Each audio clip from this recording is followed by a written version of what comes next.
Okay, you think Marshall must be a devotee of Kriyananda and that sort of view of things. Well, I'm going to read you something that follows what I've just dealt with in the last recording, and it's very brief, this few sentences,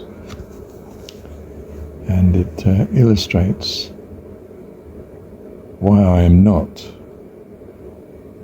following a guru, and I find it utterly repellent. Listen a moment. Quotes by, this is on page 137, continuing where I said, quotes by Swamiji.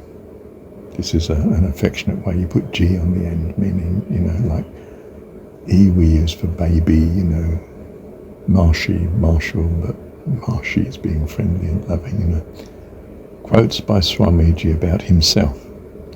I don't have self-definitions. I haven't done anything. Master has done it all. Master with a capital M, you see, we worship the Guru, really. Or you could just say, no, he meant name, but no, he means he devoted to Master Guru. And next sentence, I just want to help others. I would willingly be a martyr if I could be of any help to anyone. I am here as a sacrifice. That rings alarm bells in my mind, doesn't it? I'm here as a sacrifice for other people. I am willing to give up my life if necessary to help you. That doesn't sound an economic approach to life. I mean, I give up the most valuable thing I have simply to help you. Oh my goodness. Over the page, 2 more sentences.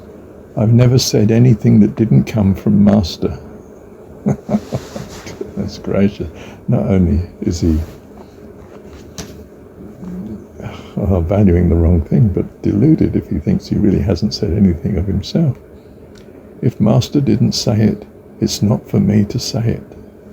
So he's totally denied his personhood now, hasn't he? He's simply an echo for his Guru. I've only had 2 desires, to find God and to help others to find God. I have no interest in anything else. Right, well, that is indeed a self-sacrificial discourse, and I find that abhorrent. That's not what I want my children to be like. That's not the devotion I seek. I seek a devotion that's going to give them fullness of life, not servitude, not crushing life by sacrifice of self.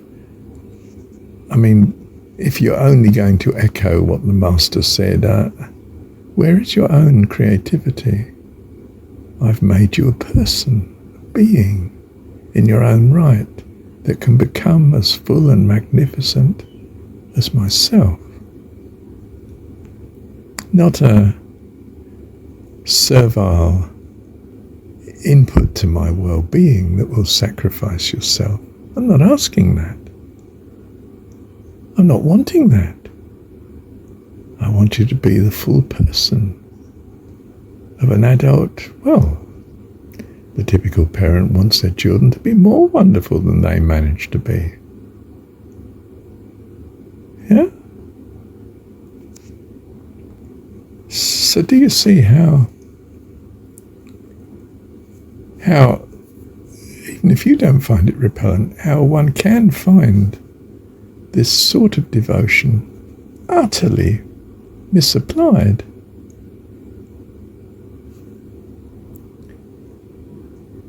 I mean, simplistically speaking, a wrong view of God. A disastrous view of what you should be worshipping. And I mean, from my point of view, my narrow, very self point of view, I would say, if you want to correct it, you need to read John 17 a lot more closely. Yeah.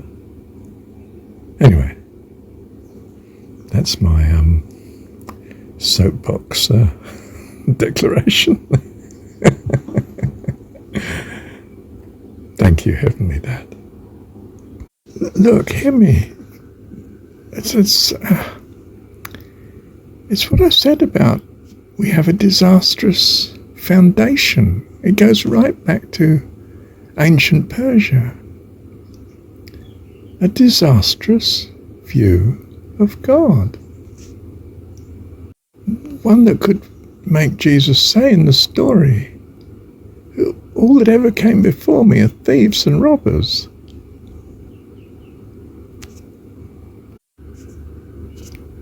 The least in the kingdom of heaven is greater than John the Baptist, who you're valuing so highly. Our God is not simply the finest achievement of the values that we might ascribe to him. He is the finest beyond imagination of what personhood can be. He's insulted really by comparing him to any of his attributes. But if you love him with all your heart because he's your dad and loves you, you will mature quickly in this world of change and uncertainty. And you will have life eternal because you will come to know him.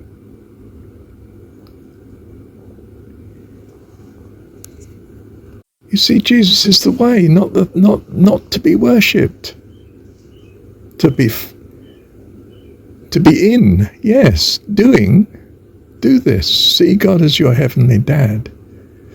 Achieve that, as I understand it, by looking at whatsoever is good and lovely, because gratitude will drive you as a chariot to heaven. Don't worship the chariot. Don't worship the road that you're walking on. Don't worship the messenger, the wrapping of the message. Don't worship the message. Worship God as your dad that loves you and what that means, and you will be on a firm foundation for eternal life. It's not a comprehensive view of God. Is the awesome magnificence of what a person can be, and probably far, far more.